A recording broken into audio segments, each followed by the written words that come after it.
Hey, what's up guys? First of all, this video is being released simultaneously with another video that I did on affirmations on the YouTube channel Improvement Pill. That can be found in the annotation up here. Please trust me when I say that that is the absolute best video on affirmations you're probably ever gonna watch. Not because I'm being biased, but because I told you I have a really deep understanding of how affirmations work and I've used them successfully for years. So I didn't hold back. I let everything that I know, I put it out on the table. So check that video out if you're trying to understand how to use affirmations effectively. Now, in conjunction with that video, I wanted to do this video talking about how people are actually affirming their reality, and they have been for their entire life without even knowing it. People tend to live with their minds on autopilot, and thus their thoughts are shaped by their environments or by their circumstances rather than them shaping their thoughts on their own. And that would be okay, but the problem is people are naturally negative. We are trained to be negative from the time we were young. For example, the news, okay? We've been watching the news since we were young, but the news never says anything good. They're always showing you the worst of the worst. It's getting you to think about negativity more than positivity. Or maybe when you were younger, for example, your parents had hard financial times. Now, there's a good chance that during those hard times, they weren't all happy-go-lucky and talking about positive affirmations and all that stuff. Their body language probably exuded that of a depressed state, or maybe even frustration, or maybe they were frustrated with each other and fighting and arguing all the time. The fact of the matter is that we've been shown how to be more negative than to be more positive in life, and as a result, our automated process, our automated thinking is to choose negativity first and positivity last. And the thing is, we're so accustomed to thinking this way that we think that it's normal, but that's where we have to draw the line. So the idea here is, if you're already affirming your life through automatic thinking, and historically speaking, you're not getting the results you want, why not take manual control of those thoughts and start getting the results that you actually do want? It's essentially the same as driving a car on autopilot that's headed towards disaster. Why not just grab the wheel and steer it to safety? So let's just start with the absolute basics involved in affirming the reality that you actually do want. I'm just going to give you a couple of examples that show that you already are affirming your reality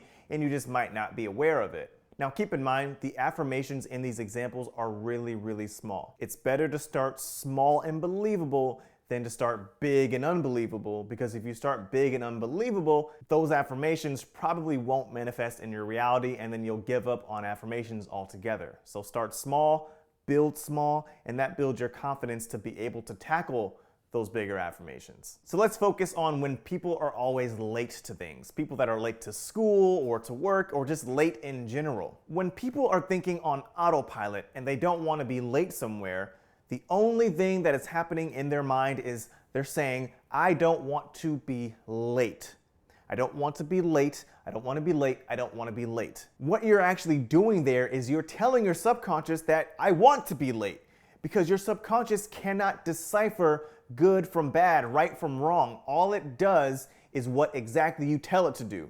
And if you're only telling it the thing that you don't want, it's going to produce that exact thing in your reality. So people that say, I don't want to be late, are then going to be late. Because your mind is focused on late, it's going to confirm and affirm that very lateness that you keep talking about. You'll see more red lights. You're going to start finding people who are driving a lot more slowly than normal. You're going to have all of these exterior signs showing you late. So the way in which we would change that would be to focus on being on time. So instead of saying to yourself, I don't want to be late, I don't want to be late, start saying to yourself, I want to be on time. And that way your subconscious knows I'm trying to be on time. And not only is that affecting your thinking, but then it affects your action taking. And so you actually will have more of a hustle in your step. When you're out there in the world, things are going to start moving in your favor to help get you on time. Now, there is this unexplainable force that I don't want to talk about now. It's for another video. But there is an unexplainable force that your subconscious, for some reason, has the ability to make situations and circumstances change according to the way that you think. I know it sounds a little out there, but I know it to be true. I don't know what it is, but it is a fact.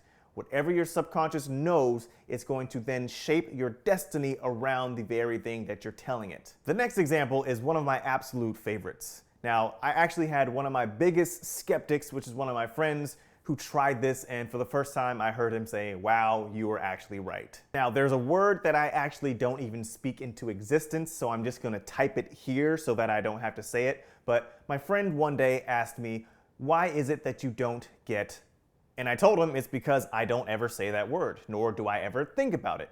All I think about is being in good health. Literally, I say to myself, I want to be in good health. I am in good health. And it's true. I've been steadily healthy for years now. Now, there are times where I'll have a setback, but that setback usually lasts 1 to 2 days, and it happens once every 2 to 3 years. So the point is, if you want to stop getting, then start affirming to yourself, I am in good health. I am in good health. And you will start to experience in your reality. And the last example I'll use is people's personal finances. Now, you've heard me say this time and time again. Now, speaking only in the Western world, I'm not talking about third world countries here. I'm talking about in the Western world. People always experience poverty here because their predominant thought is the thing that they don't want. I don't want to be broke. I'm tired of being broke. I'm tired of not having any money. And they say this to themselves in their minds over and over, and that's all that's produced in their reality.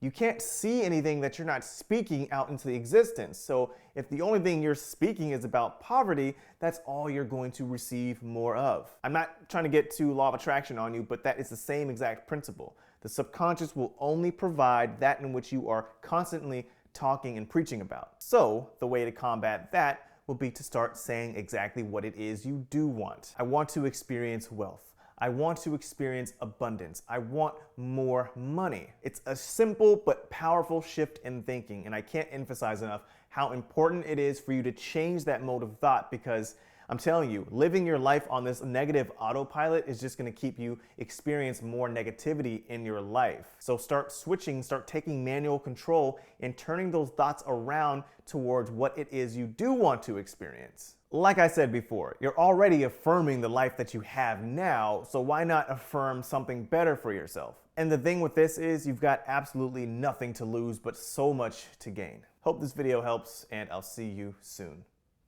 Peace.